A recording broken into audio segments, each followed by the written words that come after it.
Good morning, gossip friends. Have you seen Lori's new mugshot? Honey, she's looking a mess. Not that she looks bad. In truth, she doesn't look terrible. She just looks old. So old. Okay, so she's been convicted. She went immediately, like as soon as she was convicted and the verdict was announced, she was shipped off from Ada County to some other county there in Idaho, where they took a new mugshot. They put her in the jail clothes and everything, all the stripes and the terrible colors. So her hair is parted down the middle and she has these two braids that come down. That's how my great grandmother used to wear her hair. Anyway, so I was like, number one, maybe that's how she got the waves in her hair. Number two, child, no eyelashes, no makeup, no skin creams or whatever. She looks old. Apparently there's no Botox in prison, which makes sense because why do you need it? You're just hanging out there in the yard, cooking yourself some ramen and beef stick casserole or whatever they make over there. If you look at the first picture from when she was arrested in Kauai to the picture from yesterday, oof, it's not good. If for no other reason, that is the main reason I don't want to go to prison. I mean, the conditions don't seem that nice unless, of course, you go to federal prison where you can sunbathe and play pinochle and learn to play pickleball or whatever else they do over there. They probably got a chef at federal prison. I don't know how it works, but something tells me, word on the street, that federal prison is pretty nice. Jen Shaw from Real Housewives, she is in a play. She's over there conducting the Real Housewives of Allen prison or whatever prison she's in. Okay, girl, I'm gonna need you to sit down because you are having too much fun in prison. Prison is not supposed to be fun. Prison is supposed to be punishment and rehabilitation, mostly punishment. But Jen Shaw, she is kind of a sociopath, so she might just be thriving. I saw this woman on Love After Lockup say, I thrived in prison. Girl, you're not supposed to say that. Now, we all know that some people do. Alex Murdaugh, he's going to do great in prison. But you're not supposed to be out here being like, prison was great. I had no problem whatsoever. It's being here on the outside that's a problem. While I appreciate the honesty, you not supposed to. The prison people gonna get mad. Girl, you better not speed because they be like, you like that prison? We gonna put you in a harder prison. But sociopaths, psychopaths, something tells me they blend and they do just fine. So Lori in prison, she was a hairdresser, so maybe she's gonna be braiding everybody's hair and doing all the things. She might even come up with a makeup line. I don't even know what they give you, but like toothpaste could be a firming cream under your eyes and I don't know what else. Lotion, toilet paper. She's going to mix something up. If I know Lori, she going to have a whole racket. Just like Alex has his ho-ho and beef stick racket. Lori's probably going to have an MLM where one prisoner recruits another prisoner. She's going to be like my downline. Look, I'm potato chip rich because they just going to give her a bunch of potato chips. I don't know how you pay for things in prison, but her mama is still talking to her every week, putting money on her books. You know who else is talking to their prison child? Chad's parents. I was shocked when I heard that. Chad's parents are still in touch with him every week. What are his kids doing? Are his kids saying anything? And now we're finding out, now that Lori's trial is over, apparently right after Tammy died, Chad was sad-ish. He pretended to be sad because we know he wasn't really sad.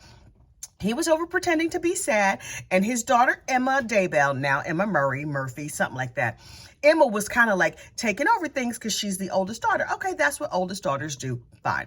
So Emma was taking care of things. Chad quit speaking to his kids. Not just like he was hard to get on the phone. Stopped speaking to his children entirely and then was like, I need a break. And then he went away and married old crazy behind Lori down there in Hawaii. What are his kids thinking now? I saw the interview where they were like, yes, our dad might have had an emotional affair. Now we know it was a fluids affair where those people was exchanging gravy. What do they think now? I would love to have an interview with one of Chad's kids. All the news people are like, hey, jurors, I want to talk to you. We know what them jurors think. They already told us what they think. I want to know what Chad's kids think. Garth, Emma, whatever the rest of y'all's names are, they got 5 kids. We got 5 to choose from. Daybell kids, if any of y'all are around and y'all want to chat, hit me up in the comments. because I would love to hear from you. And please know in advance, oh, I'm going to talk about it. I'm going to gossip about you. Oh, yeah. I'm going to take what you said and I'm going to put my spin on it. And then I'm going to share with the people what you said. But I'm going to keep it accurate as much as I possibly can. Also, if you will recall, Emma, the oldest daughter, worked at the same job as Tammy at the time of Tammy's death. What were they saying at the water cooler? Because, listen, it's not common in where I work that like parents work with kids or siblings or whatever, unless you like meet somebody there and get married, but there's like a whole nepotism thing that they don't like. So fine. But if two people that were related worked at the same place and then one of them was killed by another family member, child, we would never stop talking about it. Never, ever. People would leave and go to other jobs and still be talking about y'all. What were they saying at the water cooler about Emma and her mama? And now that Emma is not there, oh, they got a mouthful of things to say. They're like, we're going to say a prayer for you. Also, did you hear that they was into wipe swapping? Did you hear that he started hooking up with this lady 3 weeks after he met her? Not only was he hooking up with Lori 3 weeks after he met her, I found out today they were technically married, sealed in the temple 3 weeks after meeting. That's kind of fast, especially considered both of you were married to other people. Now, LDS friends, I'm going to set the record straight so everybody knows that's not a thing. You can't self-seal. Apparently in some states, you can go out, you could get your marriage license and you can self-solemnize, which sounds like something nasty that you do to yourself, but it's not. Self-solemnization is self-marriage. You don't need a witness. You don't need a preacher. You don't need anybody. Really, marriage is paperwork. You do the spiritual thing, whatever, get yourself a nice dress, do whatever you're going to do. But at the end of the day, you're not legally married until you sign them papers. So in theory, you could just take the papers, sign them, and then just hand them right back in. Like, okay, we're married now, thanks. And then go and get the health insurance or whatever it is you're looking for. Collect the life insurance, whatever it is you need to do, you need to do. In the LDS temple, that's not a thing. You're not supposed to do that. So is that a sin? I'm assuming that's a sin. That seems like a biggie, like one of the big 10, like the commandments. I don't know which commandment that breaks, probably the fornication and the lying. Probably a couple of other ones in there. I have not committed the commandments to memory because, that's not my gift. But as you could tell, gossip is my gift. And talking mess about people, that is definitely my gift. Speaking of my gossip friends, I was looking at my analytics the other day, which normally I don't do because I don't care. I just get on here and run my mouth because I enjoy running my mouth. 50% of y'all are not subscribed. Wow. Okay. So like and subscribe because soon I don't know if I'll keep doing this every day while we're between cases, unless something pops in my mind. There will be days where I put up 3 videos because I just got something to say. And then there are days where I maybe put up 1 or none or whatever. Oh, but when we're in trial, I'm here every day, sometimes twice a day, and I have things to say. So if you have not already, please like and subscribe because that helps some algorithm. Not sure which one, but apparently it helps. So please subscribe. The other 1,000 of you that have not, please and thank you. Anyway, coming up next, I think I've finally chosen our next case. Are you ready? Drum roll, please. We're going to do Suitcase Sarah. Now, that is not to say we're not going to do the Mormon lady who poisoned her husband with the Moscow Mule and the Mormon man who killed the wife. And then maybe that dude who said his self-driving car drove the family off the cliff when really he drove the family off the cliff. Some of these cases are in early stages, so it's going to take a while. And then of course, Chad's case. When Chad comes back, when Alex Murdaugh's other cases come back, we will absolutely be there. Buster, where you at? Buster, did you get you a job yet? Did you get yourself a boyfriend? We won't tell Brooklyn. Hey, Bus, if you want to talk, we here for you. We can talk confidentially. And by confidentially, I mean me and you and a couple of 1,000 of our closest friends. But it's just gonna stay between us, or just give an interview and we will interpret that. We can do that too. That's fine. I need Buster Murdaugh to go talk to Gayle King. I'm gonna need Alex Murdaugh's, all of his kids, to go talk to Keith Morrison. I'm giving out assignments now. Everybody get a pen and write it down. Melanie Boudreau and Melanie Gibbs, I'm gonna need y'all to report to prison immediately, because you're co-conspirators in these murders. You knew they were going to happen. You knew after they happened. You know knew those kids were dead, and you sat back like, oh, not me. I don't know what happened. Y'all are trash, straight trash. Make no mistake about it. If you knew the kids were dead and you didn't say anything, didn't tell the police, didn't warn anybody, and Melanie Boudreaux, wasn't it you who was saying like, oh, my kids are dark too, so I think they really want to go, girl, to hell with gasoline draws on. That's where you're going, Melanie Boudreaux Pawlowski, to hell. These are children. And you're, oh no, they just want to get on over to the other side. Girl, no, they are not. No, they do not. Ian Pawlowski, take your baby and run. Don't try and keep the family together. You saw what Corey Richards did, that other lady who put the drugs in her husband's Moscow Mule. Now, I know that you were a good, active Mormon man, and you don't drink. That's fine. You think she's not going to put some drugs in your cup of milk or your glass of tea, decaf, of course, with mango flavor and however you do? I don't know what they drink over there. But, boo-boo, you in trouble.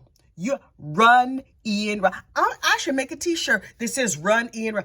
Ian, you are not safe. I'm just letting you know, you are not safe. I know she's smiling really pretty and saying all the right things, but remember how it was before y'all got married? That 10 days that you knew her before you got married. And she seems so nice and sweet and wonderful. You 3.5 years in, Ian. I know you done seen some things. I know you have paid a lot of court fees. Something tells me that heifer don't have a job. She's sitting back at the house plotting on you and yours. Do you have life insurance, Ian? Make sure she knows your mom and them, they the beneficiary. Your ex-wife, she's a beneficiary. Here's the thing. Pro tip. If somebody in your life was involved in a murder and they are a suspect or a co-conspirator, and even if you believe them from the bottom of your heart that they were not involved, don't make them a beneficiary. That's a life tip right there. That's some information that you need to know. If you ever plotted on anybody's murder, oh, you can't be my beneficiary. If you're bad with money, I might not even make you a beneficiary, because if I die and you get $1 million, oh, you're not tricking it up the first week. Nope. Got to be financially responsible. I'm just saying. So, govern yourselves accordingly, friends and family. A lot of my relatives who are looking at me like, oh, she got a nice house. It's a regular house. Everybody calm down. Oh, she drives a nice car. It's a Toyota Corolla, not even the fancy one. Okay, one of them is the fancy. I have 2 Toyota Corollas. One's the fancy one and one's the plain one that we got for the kids. You're not getting neither one of my cars, relatives. They are not that fancy. Yes, they are paid off. Mind your business. Eyes on your own paper. Don't worry about what I'm doing with my money over here. What I'm going to need you to do is to back up off of me. Stop looking at my money, my life, my kids, my husband, all of that. Focus on your life, because you are not the beneficiary. All relatives who may be watching this. In truth, most of my relatives don't even know I have a YouTube channel. It's kind of a secret thing. One cousin knows it. Shh, one cousin, if you watching this, girl, this between me and you, you can't be telling nobody. But most of the people in my real life, A, don't care about true crime. I do not know what's wrong with them. And B, don't know I have a YouTube channel.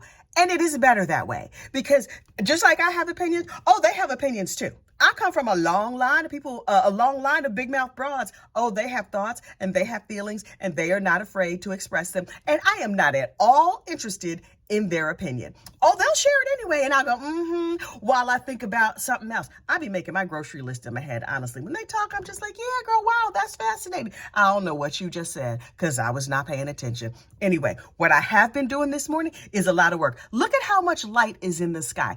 It's probably almost 6 o'clock. I don't have my watch on. I don't know. But I have been up since like 3:30, and I went to the grocery store. I made a giant batch of dog food. I made some curry for my husband because he wanted a curry today. I have no idea why. And now I watered the garden. My blueberries are coming along beautifully. I'm gonna have to take pictures for y'all. I'm gonna have to take a shower and get dressed and go to work so I can rest. That's where I go to work, because when I'm at home, oh, I get things done. Look, I've been spinning a lot lately.